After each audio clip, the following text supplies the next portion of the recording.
Good morning, everybody. It's Monday, July the 22nd, and last night I did the video on missing bricks. And admittedly, it's a very cartoony, plasticky kind of look, but you could certainly modify that if you wanted to use a technique like that. And really, all of those Substance Painter tip type videos are open to experimentation. They just sort of show a method, and then from there you say, okay, maybe I could use it this way or that way. So I'd be very happy if it was helpful to anybody. I am going to do the other brick video that I mentioned, where you can grab the curvature around the outside of the bricks. It's very straightforward. It's basically just converting a height map to normal map and rebaking the maps so that the bricks are part of the, almost like part of the geometry. It's kind of like using anchors, anchor points. All right, so I'm going to do that. I'm going to try to do that tonight. And if I have any other quick tips, I'll do that as well. But otherwise, I'm going to get busy on doing the render review for the previous Blender Challenge, the home improvement one, and move on with some other stuff.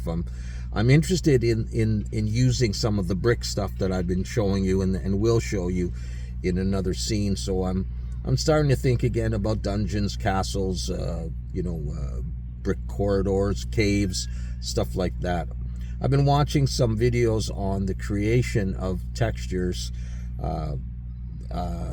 conferences where some of the artists, the texture artists in particular, from Naughty Dog, have been talking about their pipeline and their workflow in Substance Painter and particular Substance Designer, really, which I'm going to have to go more into and start using that more, because really that the textures from The Last of Us and from the Uncharted, especially Uncharted 4, are being almost primarily created in Substance Designer with some work in ZBrush and also in Photoshop. But Substance Designer and Painter are the two programs that most of them are using.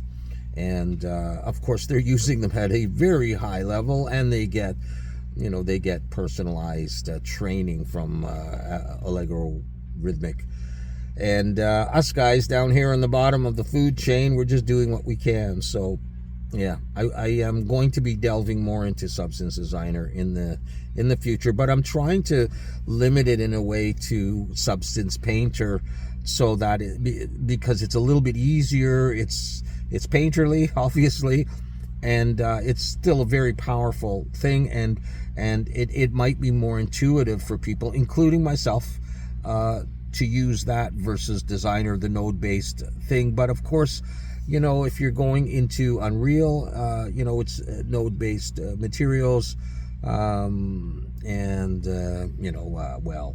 Unity still, you got to get all your maps and you got to plug them in and stuff. So it's a very good idea to get into Substance Designer, and that's really where it's at.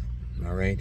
Well, you could say Substance Painter is just about where it's at. It is for a lot of things, because you could do a lot of stuff in Substance Designer, but then a lot of times people will go in and they'll touch up stuff in Painter, and they'll add certain things that they want to paint in, rather than sort of procedurally generate your noise and your grunges and all that stuff, and then into Painter. But anyways, not everybody can afford these programs.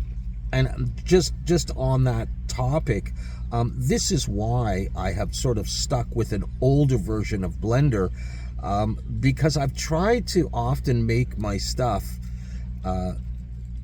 more simple.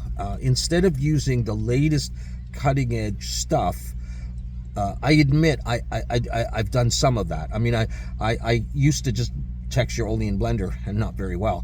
And then, I got into Substance Painter. Well, right away that cut off some people who don't have Substance Painter, or are averse to it, or don't want to learn it, or whatever. But I'm not even using the most recent version of Painter. And I have another version that is close to the most recent, and I'm not even using that. I'm using an older version of Substance Painter. I'm using an older version of Blender, and I'm kind of doing that because I am old school, and once I have something that works, I'm not very keen to give that up and learn a bunch of fancy new tricks.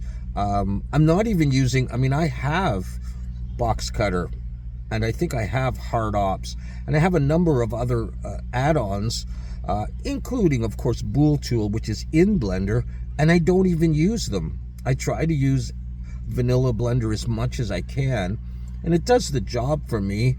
You know, if you start getting into, by all means, Box Cutter, Hard Ops, whatever it is, you start getting some really, really good stuff. But you know, now it's another add-on or plugin or software that you have to learn that not everybody has. So I cut out those people, and your modeling kind of goes up to the next level, and you cut out a lot of the people that are just kind of learning about Blender and want to do some basic stuff, and then I'm up with the big boys and girls, you know, doing more complicated stuff. And honestly, I am not that bright of a guy, and as you probably know, I don't have that much time.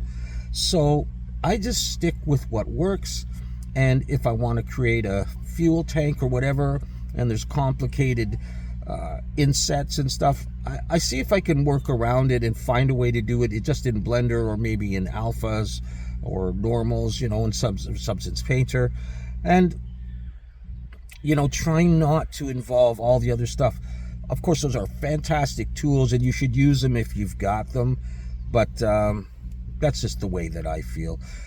I know there's a new Blender either out or coming out with that incredible new Eevee, and I'm going to go there because I do a lot of stuff in Eevee. I don't know why. I'm just not a big Cycles fan. I know it's fantastic, but I find that Eevee gives me more of a game engine kind of look to my stuff, short of going into the game engine. And I've done some work in Unity, and I'll eventually get into Unreal and do that. But with Cycles, I find I probably just don't use it that well. I find it a little bit more complicated, and it's longer to render, and I don't need that sort of realism. Anyways, we'll see. But for the time being, life goes on. I got more stuff coming, and I'm having a great time. I hope you are too. Take care.